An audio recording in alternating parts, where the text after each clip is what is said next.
بسم الله الرحمن الرحيم، والصلاة والسلام على أشرف الخلق أجمعين. النهاردة إن شاء الله هنحل مع بعض محافظة السويس. ده طبعا في مادة العلوم للصف الخامس الابتدائي من كتاب سلاح التلميذ. أول ما نبدأ مع بعض كده بيقول لي انظر إلى الشكل الذي أمامك ثم أجب. اسم الظاهرة، طبعا الظاهرة دي اسمها إيه يا حبايبي؟ انكسار الضوء. انكسار الضوء. طيب متى تحدث الظاهرة؟ طبعا بتحدث عندما ينتقل الضوء من وسط شفاف لوسط شفاف آخر. تحدث عندما ينتقل الضوء من وسط شفاف إلى وسط شفاف آخر. يبقى كمان مرة الظاهرة دي اسمها انكسار الضوء. طب بتحدث امتى؟ تحدث عندما ينتقل الضوء من وسط شفاف لوسط شفاف آخر. أنا عندي الماء وسط شفاف والهواء وسط شفاف آخر، وعندي سرعة الضوء في الهواء أكبر من سرعة الضوء في الماء.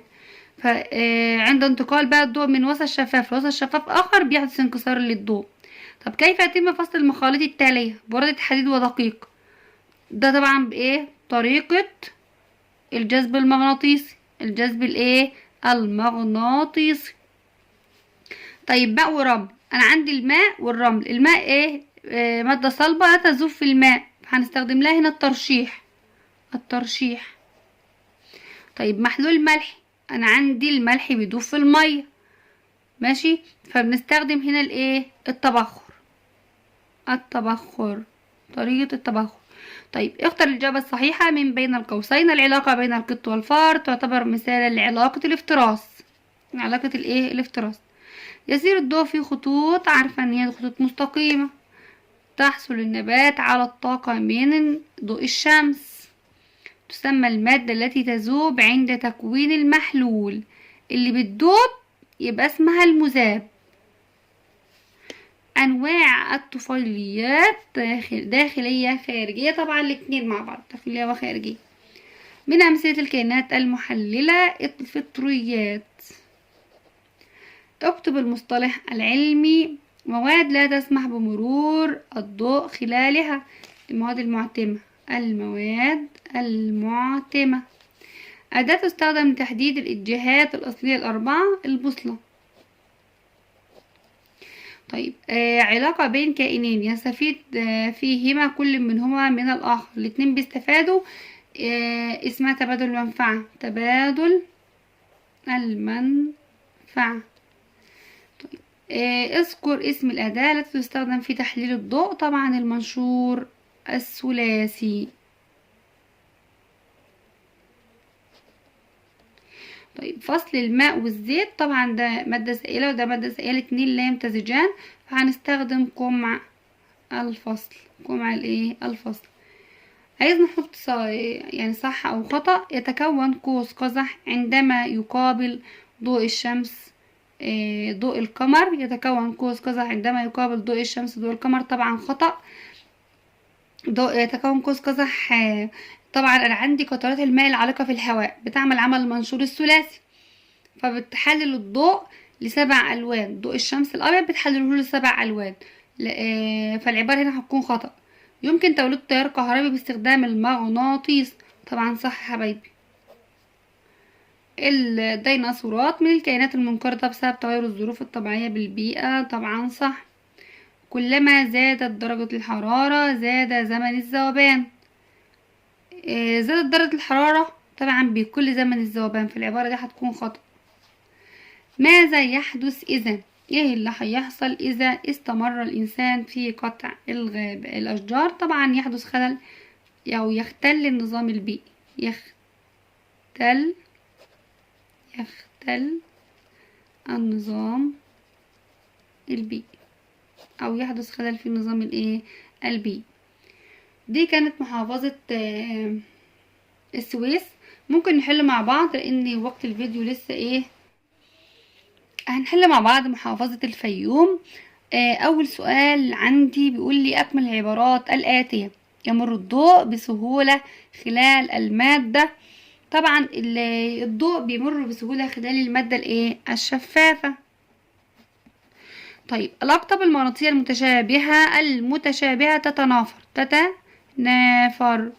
يعتبر نقط مذيبا عاما. انا عارفة ان المذيب العام هو الماء.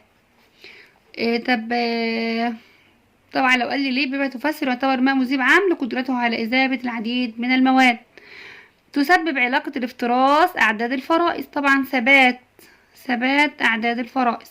عدد الصورة المتكونة خلال الثقوب الضيقة تكون مقلوبة مصغرة. الصورة المتكونة طبعا لأن الضوء يسير في خطوط مستقيمة، لأن الضوء يسير في خطوط مستقيمة. ده علامة صح أمام العبارة الصحيحة، وعلامة خطأ أمام العبارة غير الصحيحة. القمر يبدو مضيئا لأنه يعكس ضوء الشمس. طبعا حبايبي صح. الألمنيوم من المواد التي تنجذب للمغناطيس. طبعا خطأ، لأن الألمنيوم من المواد غير المغناطيسية.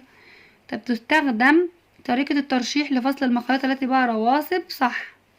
يتكون النظام البيئي من كائنات حية فقط. خطأ، لأن من كائنات حية ومكونات غير حية.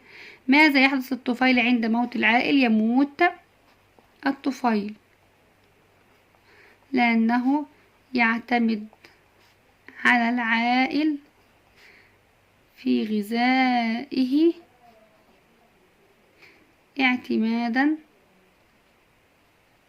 كليا. طيب اختر الإجابة الصحيحة من بين القوسين. قولي المصدر الأساسي للضوء على سطح الأرض. طبعا الشمس. أي من الأضواء التالية يعتبر من الأضواء الثانوية؟ الأصفر، لأن الأخضر أولي والأزرق أولي. طيب تسمى المادة التي تذوب فيها المادة المذابة باسم. تسمى المادة التي تذوب فيها المادة المذابة طبعا المذيب. العلاقة بين القط والفار علاقة افتراس. طب كيف يتم فصل المخاليط التالية؟ براد حديد ودقيق. طبعا بطريقة الجذب المغناطيسي. طيب ماء وزيت. طبعا الماء والزيت مواد سائلة لا تمتزج، فهنستخدم قمع الفصل. تغير من العمود باء ما يناسبه من العمود ألف.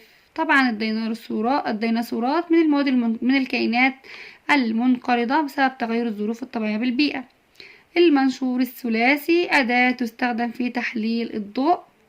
الدينامو بيحول لنا الطاقة الحركية إلى كهربائية. التقليب من العوامل المؤثرة في عملية الذوبان.